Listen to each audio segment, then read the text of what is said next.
뉴스 쇼.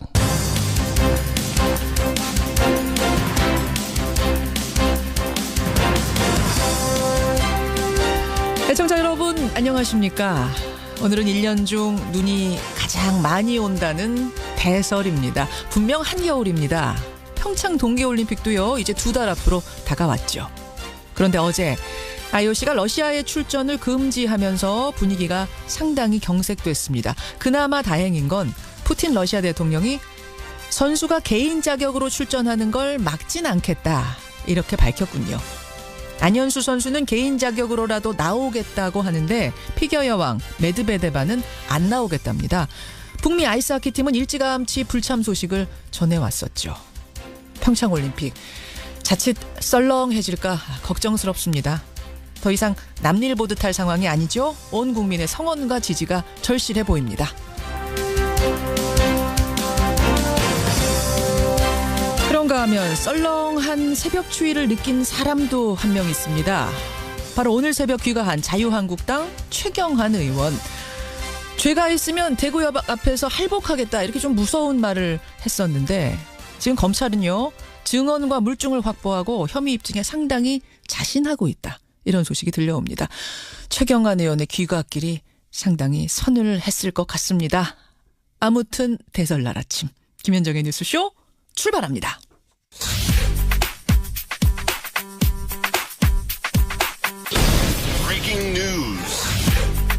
김현정의 뉴스쇼가 주목한 오늘의 포인트 김정훈 기자 나와 있습니다. 어서 오세요 김 기자. 네. 첫 번째 포인트 어디부터 봐야 되나요? 네, 중동 화약골을 건드린 트럼프입니다.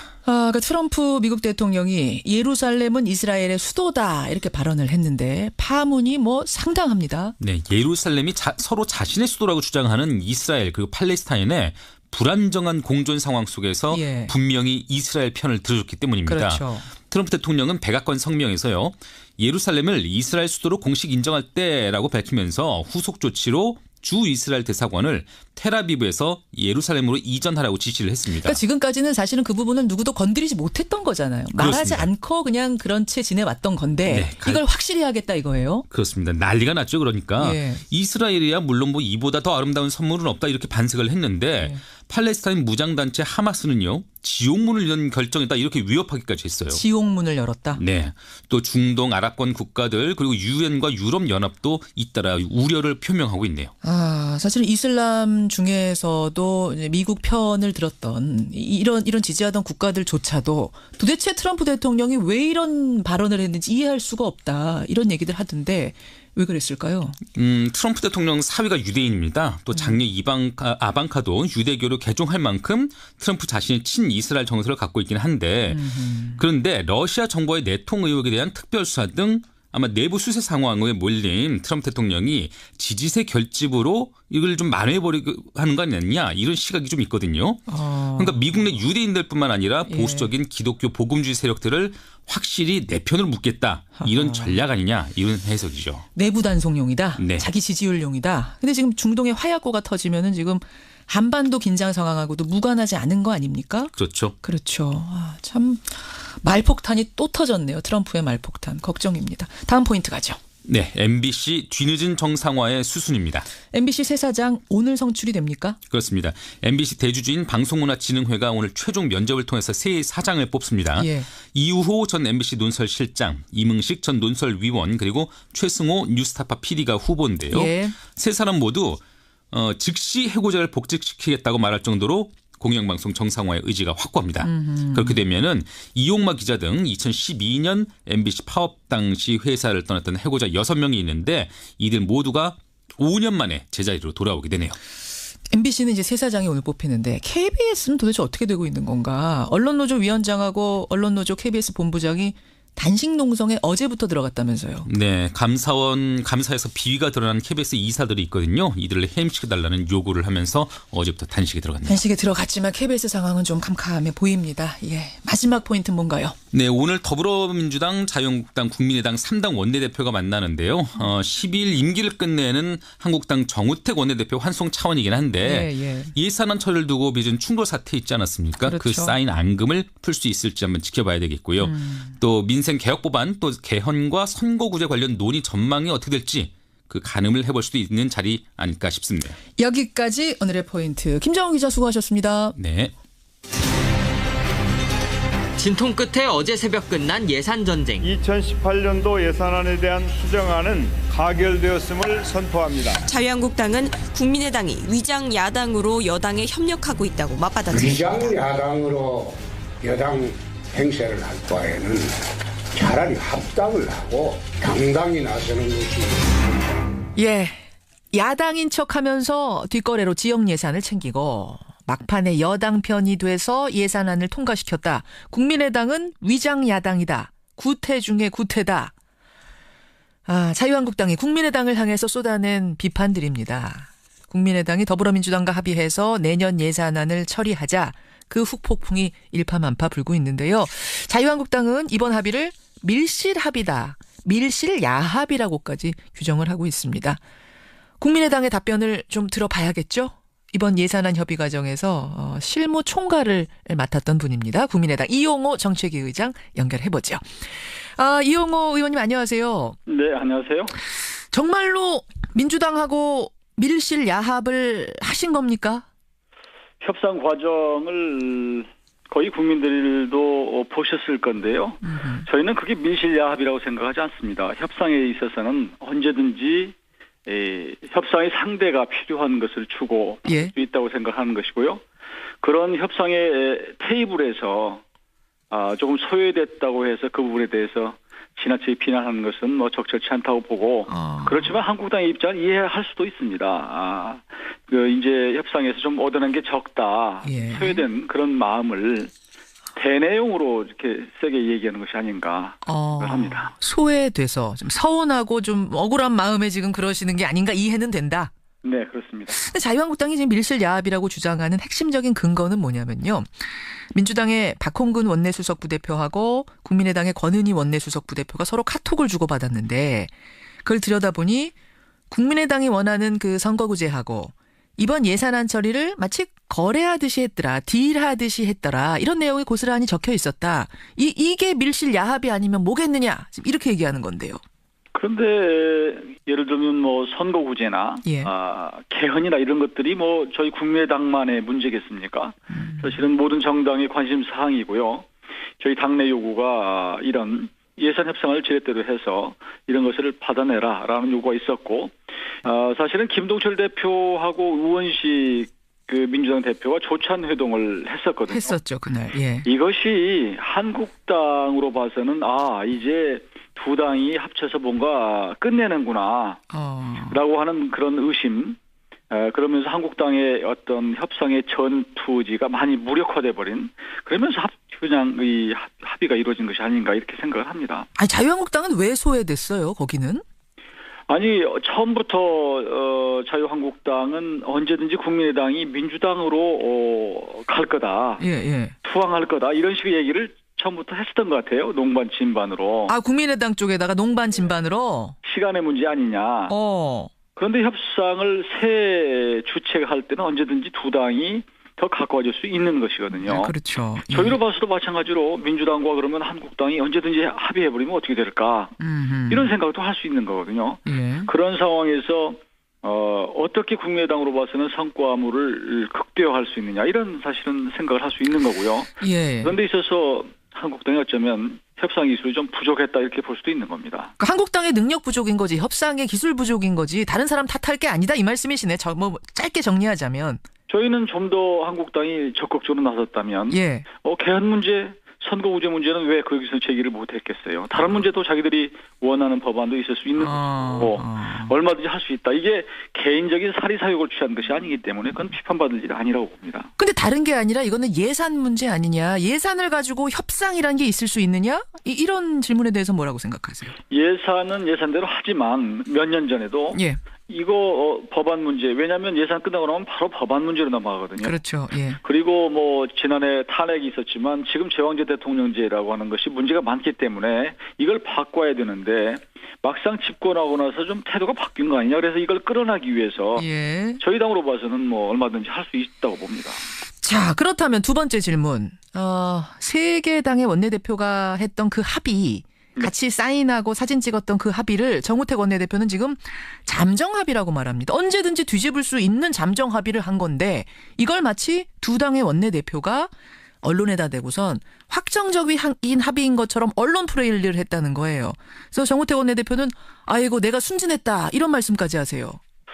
네, 저도 정우택 대표께서 이렇게 순진했다라고 하신 말씀을 이해를 합니다. 왜 그러냐면 또 합의문을 보니까 그러니까 진짜 순진하셨던 거예요? 그러니까요. 제가 말씀드리고 싶은 것은 그 당시에 그 합의문에 법인세 인상이나 두어 가지 정도에는 가로를 쳐놓고 뒤에다가 유보 입장 이렇게 써놨더라고요. 그런데 또 이해가 안 되는 것은 왜 이런 정도의 합의문에 근데 왜 서명을 했을까? 정식으로도 서명을 했어요. 잠정 합의에는 보통 서명을 하지 않죠. 하죠. 그래서 그냥 그 합의문만 갖고 와서 의원총회에서 이제 추인을 받는 거 아니겠습니까? 근데 의원총회에서 추인을 정 대표께서 좀 쉽게 받을 수 있을 것이라고 하는 생각을 했던 것이 아닌가. 이 부분에 있어서 정 대표께서 이제 원내대표의 임기가 15일인가요? 얼마 안 남았어요. 이기 때문에 이런 것이 이제 제대 말년이라 뭐 이런 것 때문에 조금 쉽게 생각했던 것이 아닌가 이런 생각을 합니다. 그러니까 그건 잠정 합의 아니셨단 말씀이에요. 그때 그 분위기는. 저는 그 당시에 원내대표 세 분이 계셨기 때문에 뭐 그 자리에 계시진 않았지만 밖에 있었습니다. 그런데 합의문을 보니까 서명은 정식으로 했는데 가로 속에 유보 입장 이런 것들이 있더라고요. 그래서 좀 이상하다 라는 생각을 했습니다. 그래요. 지금 정우택 원내대표가 사실 거짓말하는 거 아니냐라고 얘기들 하지만 거짓말은 아니고 그야말로 순진하셨다 이런 말씀이네요. 그 당시에 왜 정 대표께서 유보 입장이라고 그러면서 정식으로 서명을 했다는 부분은 좀 이해가 안 되는 그것이 뭐 순진하다면 순진하게 볼 수도 있는 거죠. 그것도 상대 민주당이나 이런 쪽에서는 그걸 충분히 밖으로 언론 플레이 할 수 있는 거고요. 그래서 기정사실화 하는 것이죠. 국민의당 이용호 정책위 의장 지금 만나고 있습니다.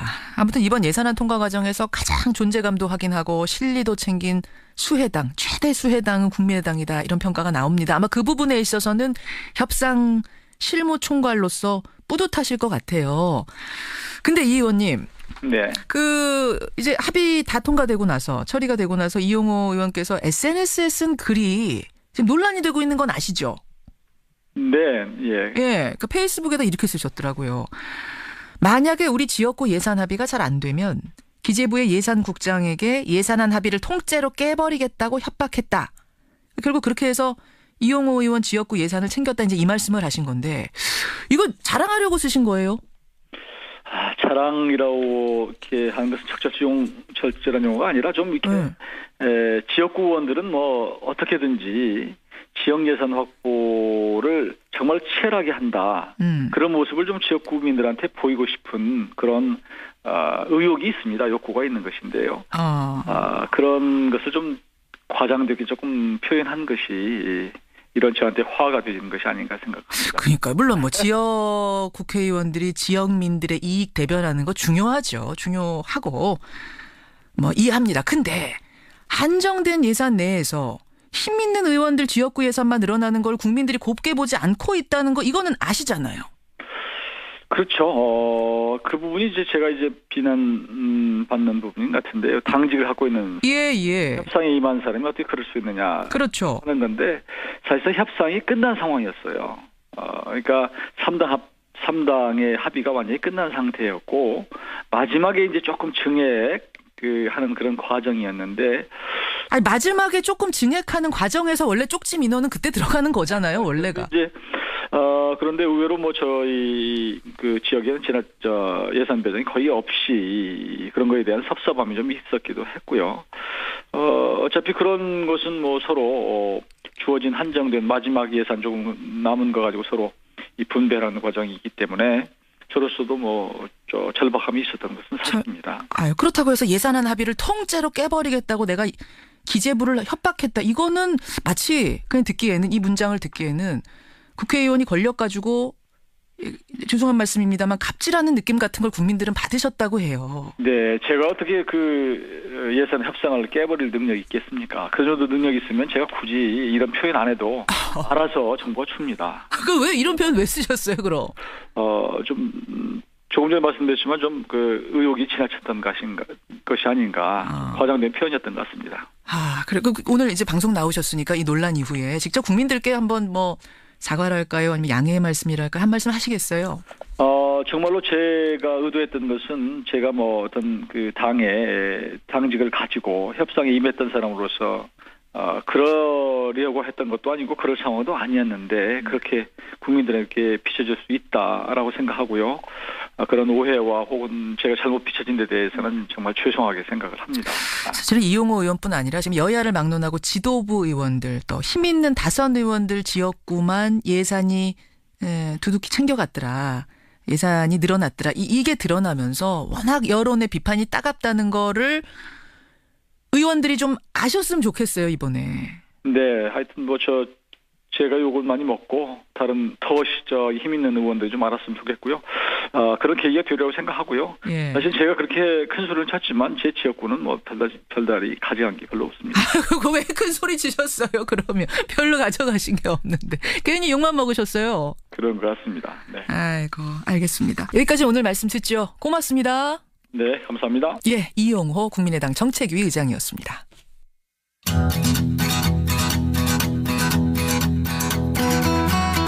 김성환의 행간 시사평론가 김성환 씨 나오셨습니다. 어서 오십시오. 네, 안녕하세요. 지금 이용호 의원의 해명 들으시면서 청취자 배재균님은 아니 그럼 별로 가져간 게 없는데 페북에 그렇게 쓰셨다는 거는 지역 구민들한테 뻥쳤다는 얘기입니까? 이러셨고 김형식님은 뻥친 게 아니라면 그러면 갑질을 했다는 얘기입니까?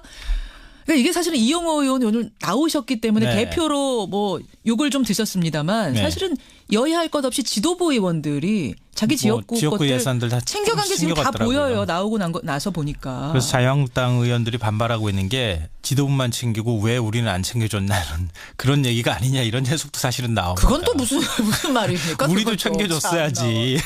아유, 하여튼 오죽하면 이런 얘기가 나오겠어요. 예, 지역 예산, 지역에 힘 있는 사람들만 나눠 먹는 이런 예산 되면 안 된다라는 정인화 청취자님의 따끔한 비판도 지금 들어오고 있다는 거. 청취자 정치인들이 많이 듣고 계시거든요. 네, 맞습니다. 이것 좀 제발 좀 기억하십시오. 아이고, 행간 가죠. 국정농단 수사 과정에서 특급 도우미로 불렸던 인물이 있죠. 바로 최순실의 조카 장시호인데요. 씨.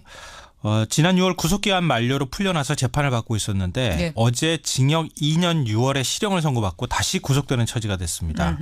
이 법정 구속된 특급 도우미 장시호. 이 뉴스의 행간을 좀 살펴볼까 합니다. 제2의 태블릿 PC, 삼성동 사저금고, 또 차명폰 이런 존재를 다 알린 사람이 장시호 씨 아닙니까? 네, 그렇죠. 특검 수사에 도움 많이 준 거 이거는 팩트예요. 네, 그렇죠.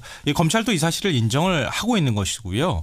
지난달 8일 결심 공판에서 1년 6개월이라는 비교적 낮은 형량을 구형을 했습니다. 예. 이 장 씨가 실체적 진실 규명에 기여했다. 이게 이유였는데요. 기여했다. 어제 재판 결과는 전혀 달랐습니다. 아니 구형량보다 재판에서의 형량이 더 높게 나오는 거죠. 1년 정도 더 높게 나오는 거의 못 본 것 거거든요. 같아요. 그렇죠. 서울중앙지법 형사 22부가 방금 전에 말씀하셨던 것처럼 구형량보다 1년 더 높은 징역 2년 6월의 실형을 선고를 한 겁니다. 한국동계스포츠영재센터 후원금 명목으로 삼성전자로부터 16억 2천만 원을 받는 등 이 장 씨와 관련되어 있는 혐의 모두를 유죄로 인정을 했습니다. 장 씨는 실형을 예상하지 못한 듯 머리가 하얘서 어떤 말을 해야 할지 모르겠습니다. 잠시 후에 아이를 데리러 가야 하는데 이러면서 굉장히 당황을 했다고 합니다. 예, 근데 법정 구속된 거죠. 네, 결국은. 그렇죠. 그래요. 특급 특검 도우미에서 또다시 구치소 수감자 신세가 된 장시호. 이 뉴스의 행간 이면엔 뭐가 숨어 있습니까? 첫 번째 인간은 특검 도우미지 법원의 도우미는 아니다입니다. 이 말에 다 담겨 있네요, 모든 게. 네. 그러니까 지금 특검 수사 과정에서 장시호 씨가 굉장히 엄청난 도움을 준 것은 분명하거든요. 예. 오죽하면 최순실 씨로부터 집안을 팔아먹었다는 얘기까지 들었겠습니까? 맞아요. 하지만 이건 어디까지나 수사 단계, 그러니까 기소 이전 단계의 일입니다. 재판부의 판단은 또 다른 것이라는 걸 이번에 보여준 건데요. 그렇죠. 그러니까 특검 수사에 협조했다는 것은 우리도 안다. 재판부도 인정을 했는데 하지만 범행에서 중요한 역할을 담당하고 가장 많은 이득을 본 것도 장 씨다. 이렇게 재판부가 밝혔습니다. 사실 우리나라는 아직 플리바기닝을 인정하지 않잖아요. 예, 맞아요. 예. 그러니까 일종의 이제 수사나 증언에 협조하는 대가로 검찰이 형을 낮추거나 가벼운 제목을 이제 적용하는 걸 의미하는데요. 예, 예. 그렇지만 플리바게닝을 암암리에 적용해 온 것도 사실입니다. 검찰은 장 씨가 거기에 이제 해당이 됐다고도 그렇죠. 볼 수 있는데요. 이번 재판이 그래서 플리바게닝 관행에 제동을 걸었다 이런 얘기까지 나옵니다. 그래요. 법정에서 구속된 특검 도우미 장시호 두 번째 행간 뭡니까? 두 번째 행간은 고영태 처지도 위태위태하다입니다. 그러게 보니까 그러네요. 정말 국정농단을 파헤치는데 장시호 씨만큼이나 도움이 많이 된 게 고영태 씨 아닙니까? 만큼이나가 아니라 국정농단의 시발점이었었죠. 맞아요. 고영태 씨가. 예, 예. 최순실 의상실 동영상 기억하시죠? 그럼요. 휴대폰을 와이셔츠에 싹싹 닦아가지고 건네던 이영선 전 행정관 모습. 사실은 그 동영상이 여론을 폭발시키는데 결정적이지 않았습니까? 예. 그리고 그 동영상을 언론에 제보함으로써 국정농단 보도가 시작된 거예요. 그게 고영태 씨예요. 예, 그 고영태 씨도 지금 구속기한 만료로 장시호 씨랑 똑같이 풀려났고 재판을 받고 있는 중입니다. 맞습니다. 예. 만약에 법원이 장시호 씨를 구속하면서 내세운 논리를 적용하면 고영태 씨도 똑같은 논리가 적용돼야 한다는 겁니다. 과거 최순실 씨의 협조자이자 범행을 공모한 인물이기 때문이죠. 그러네요. 그러니까 고영태 씨도 지금 위태위태한 상황이에요. 마지막 행간은 뭔가요? 마지막 세 번째 행간은 박근혜, 최순실의 형도 차근차근 쌓여간다입니다. 네, 어제 재판 보면서 결국 박근혜 전 대통령 또 최순실 씨도 재판이 어떻게 될지 좀 예상이 된다 이런 네, 그림이 그려지고 많았어요. 있는 상황이에요. 그러니까 장 씨와 함께 어제 김종전 문체부 차관이 같이 재판을 받았거든요. 그런데 후원금 강요 혐의에 대해서 재판부가 무죄로 판단을 했습니다. 그러면서 어떤 판단을 내렸냐면은 박 전 대통령의 요청과 이재용 부회장의 지시에 따라 이루어졌다. 일종의 박근혜 전 대통령하고 이재용 전 부회장이 독대를 한 자리에서 이 얘기가 오고 갔고 일종의 직거래가 이루어졌다는 거예요. 아, 그 얘기가 그 얘기예요? 예. 그러면은 박 전 대통령과 이재용 부회장의 혐의가 한층 더 쌓여질 수밖에 없고요. 그러니까 중간에 누가 껴서 협박한 게 아니라 직거래한 거다. 예, 맞아요. 박과 이가. 예. 최순실 씨도 마찬가지인데 박 전 대통령과 최 씨가 공모한 그랜드 코리아 레저에 이 공모에서 압력을 넣었다고 하는 점을 이번에 또 재판부가 인정을 했어요. 장애인 펜싱팀 창단하는 문제에 있어서. 그러니까 박 전 대통령하고 최순실 씨 혐의도 한층 더 가중될 수밖에 없는 상황이 됐다는 거예요. 그러니까 지금 같은 재판부에서 앞으로 재판을 하는 거거든요. 맞아요. 그러니까 똑같이 혐의를 적용하는 데 있어 이 논리가 동원될 가능성이 있다고 볼 수 있는 거죠. 예, 어제 장시호 씨 재판을 우리가 구석구석 살펴보면서 앞으로 펼쳐질 재판까지 예측해봤습니다. 김성환 씨 수고하셨습니다.